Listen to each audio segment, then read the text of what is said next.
चलिए आज एक कहानी सुनाता हूँ। ये कहानी एक स्टूडेंट की है। शायद आपकी, शायद मेरी, हम सबकी। और इस कहानी में कुछ ऐसे राज छिपे हैं जिन्हें अगर समझ लिया तो ये पूरी दुनिया ही एक खेल लगने लगेगी। सोचिए क्या हो अगर सीखना कोई मजबूरी नहीं बल्कि एक ऐसा खेल हो जिसे जीता जा सकता है। एक ऐसा खेल जिसके नियम हमें कभी बताए ही नहीं गए। तो चलिए पर्दा उठाते हैं इस कहानी से। तो ये कहानी है रोहन की, एक ऐसा स्टूडेंट जो यार हम सब की तरह ही पढ़ाई के समंदर में थोड़ा खोया हुआ सा महसूस करता था। वो घंटों घंटों तक किताबों को घूरता रहता, लेकिन फॉर्मूले थे कि दिमाग में टिकते ही नहीं थे।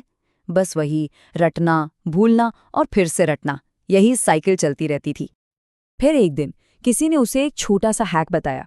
रटो मत, इसे बोलकर याद करने की कोशिश करो। और ये एक छोटा सा आइडिया उसकी पूरी दुनिया बदलने वाला था। अचानक उसे लगा जैसे उसने गेम का कोई नया लेवल ही अनलॉक कर लिया हो। उसे एहसास हुआ कि ये दुनिया ये वैसी है ही नहीं जैसी स्कूल की किताबों में दिखती है। और फिर उसने क्वांटम फिजिक्स के बारे में जाना। एक वीडियो में सुना, एक इलेक्ट्रॉन एक ही समय में 2 जगहों पर हो सकता है। उसका तो दिमाग ही घूम गया। मतलब क्या? देखो तो कुछ और न देखो तो कुछ और। देखिए, स्कूल हमें सिखाता है कि दुनिया एकदम सीधी सादी है, ए के बाद बी आता है। लेकिन असलियत तो कहीं ज्यादा अजीब, जटिल और रहस्यों से भरी है। रोहन को समझ आ गया था कि उसे अब तक कहानी का सिर्फ आधा हिस्सा ही बताया गया था। पर जैसे जैसे वो ये सब सीख रहा था, उसके दिमाग में एक चौंकाने वाला ख्याल आया। अगर दुनिया इतनी अलग है तो क्या ये हो सकता है कि हमें जो कुछ भी सिखाया गया वो पूरा सच ना हो? और यहीं से वो सवाल उठा जिसने सब कुछ बदल दिया। क्या हो अगर स्कूल ने हमसे झूठ बोला हो, कुछ ऐसी बातें बताई हों जो असल में हैं ही नहीं। तो झूठ नंबर 1 कि हम इंसान अपने दिमाग का सिर्फ 10% इस्तेमाल करते हैं। यार ये बात तो सबने सुनी होगी, है ना, कि हमारा दिमाग अपनी पूरी ताकत से काम ही नहीं करता। लेकिन असलियत पता है क्या है?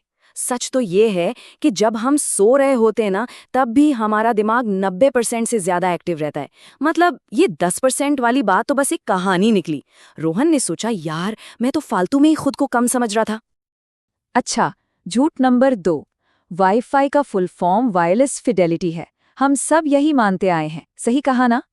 पर सच ये है कि वाईफाई का कोई मतलब ही नहीं है। जी हाँ, ये बस एक ब्रांड नेम था, एक कोल सा लगने वाला शब्द। इसका कोई टेक्निकल मीनिंग है ही नहीं। ये सुनकर तो रोहन का दिमाग ही चकरा गया। मतलब इतने सालों से मैं एक झूठ जी रहा था। तो सवाल ये उठता है कि ऐसी दुनिया में जहाँ इतने मिथक हैं, वहाँ कोई असरदार तरीके से सींचे तो सींचे कैसे? कोई तरीका है भी? बिल्कुल है।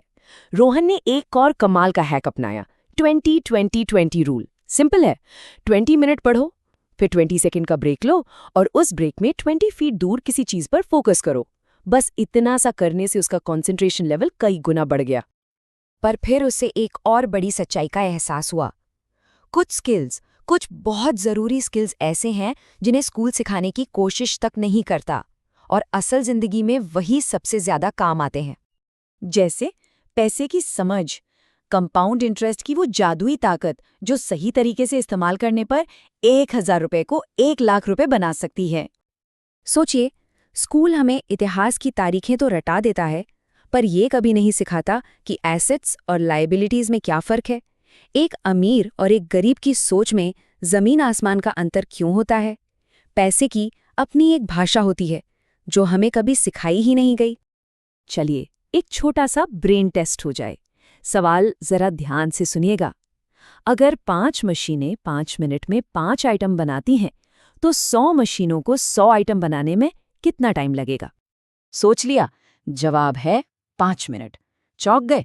देखिए, एक मशीन को एक आइटम बनाने में 5 मिनट लगते हैं। तो जब 100 मशीनें एक साथ काम करेंगी तो वो 5 ही मिनट में 100 आइटम बना देंगी ना। तो सबक क्या मिला? सबक ये है कि हमारा दिमाग ट्रिकी नहीं है, सवाल ट्रिकी होते हैं। कई बार प्रॉब्लम उतनी बड़ी होती ही नहीं जितनी हमें दिखाई जाती है। और अब इस कहानी का सबसे बड़ा और सबसे चौंकाने वाला राज। हम जो QWERT कीबोर्ड रोज इस्तेमाल करते हैं, कभी सोचा है ये ऐसा अजीब सा क्यों है?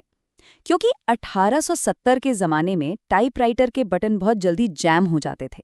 तो इसका तोड़ क्या निकाला गया? एक ऐसा कीबोर्ड बनाओ जो जानबूझकर लोगों को स्लो कर दे। और कमाल की बात देखिए, हम आज भी वही स्लो डिज़ाइन इस्तेमाल कर रहे हैं। ये जानने के बाद रोहन के दिमाग में एक सवाल उठा, जो शायद हम सबके दिमाग में गूंजना चाहिए। क्या इस दुनिया को जानबूझकर ऐसा बनाया गया है जो मुझे धीमा रखे? तो इस पूरी कहानी का निचोड़ क्या है? पहला, स्कूल हमें सिर्फ बेसिक्स देता है। दूसरा, असली जिंदगी के जो राज हैं वो क्लासरूम के बाहर मिलते हैं। और तीसरा और सबसे जरूरी, असली विनर वो नहीं जो सब कुछ रट लेता है। असली विनर वो है जो कभी सवाल पूछना बंद नहीं करता, जो हमेशा पूछता है, आखिर ऐसा क्यों?